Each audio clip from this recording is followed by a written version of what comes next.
Warum Deutsch? Why German?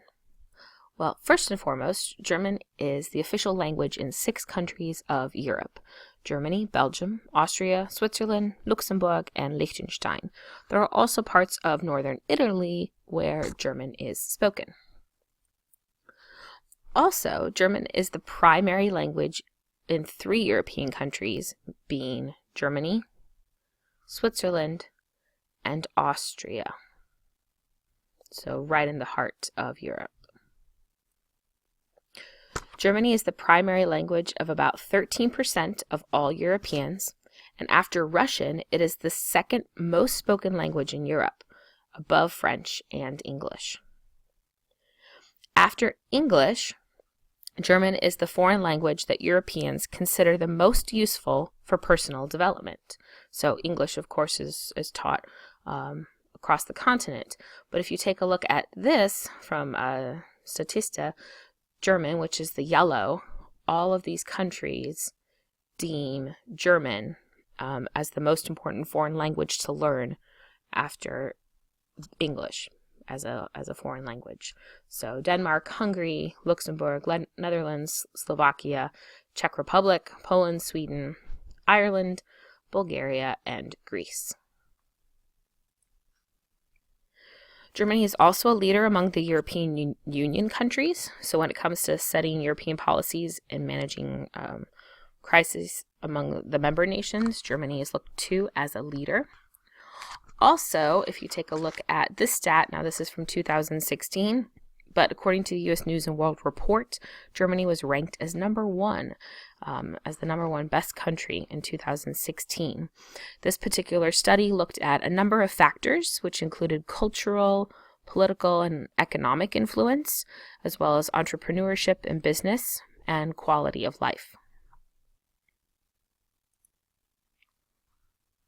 According to Bloomberg, Germany is ranked number 2 as the most innovative country in the world as of from 2016, and Germany ranks number 4 in the world for the number of patent applications submitted. So in terms of innovation and ingenuity, Germany is up there.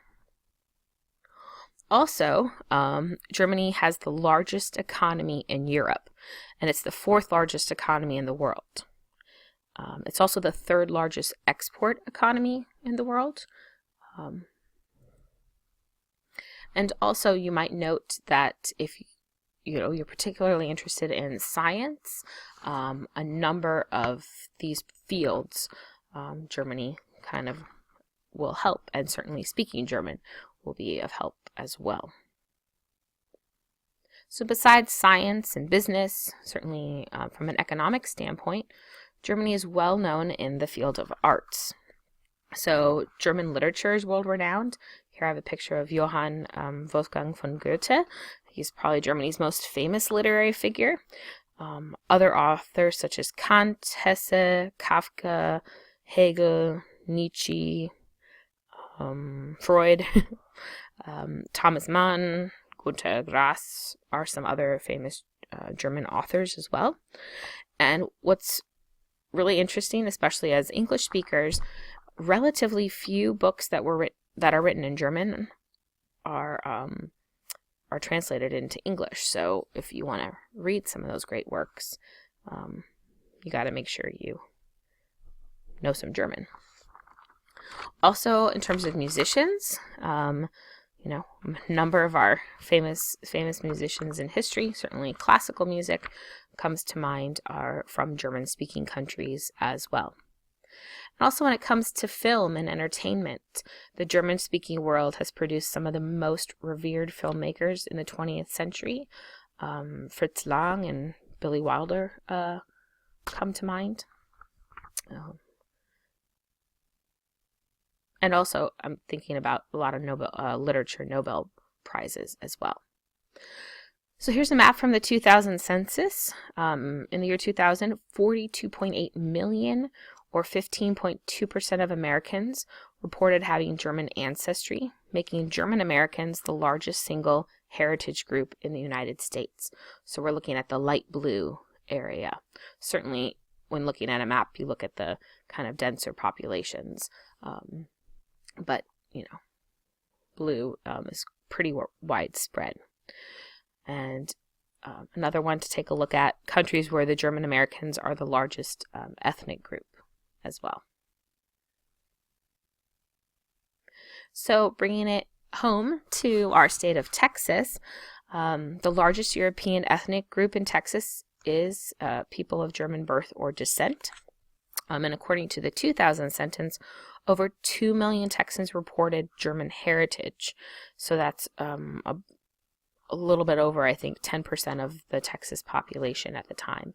So I just find this really interesting. There's a number of German named cities, thanks to the number of German immigrant populations. So many Texas towns bear those German names, especially here in central Texas. So maybe you've heard of some of these places: New Braunfels, Fredericksburg, Wahlberg, Schulenburg, Weimar. Of course, in German, you wouldn't pronounce them that way, but it's probably a little more Texan. But you can kind of see here, looking at German settlement areas. Also, if you're thinking about advanced degrees, college is getting expensive. Yeah, it makes me want to cry a little bit.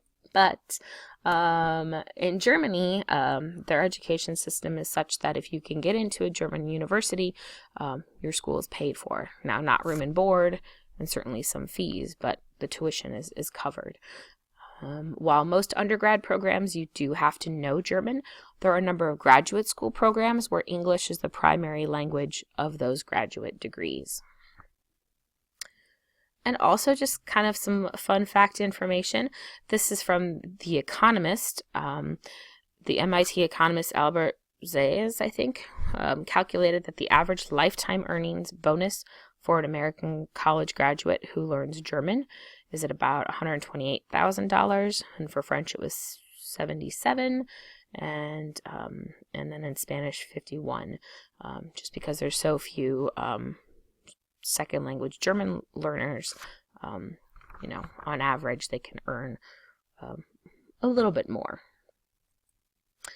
And English is Germanic. Woo! So a lot of our words in English are cognates from German. So we have words like der Ball, Gras, right? So ball and grass. Same kind of words in German. And if you take a look at some of these sentences, I'll say them and you can look at them. Der Winter ist kalt. Es ist warm in dem Haus. Der Vater sitzt auf dem Sofa und trinkt Kaffee. Die Mutter singt. So, could you understand what I said or what you read? Here's a paragraph. Meine Schwester hat braune Haare. Sie ist intelligent. Sie studiert Medizin in Berlin. Sie kann gut singen.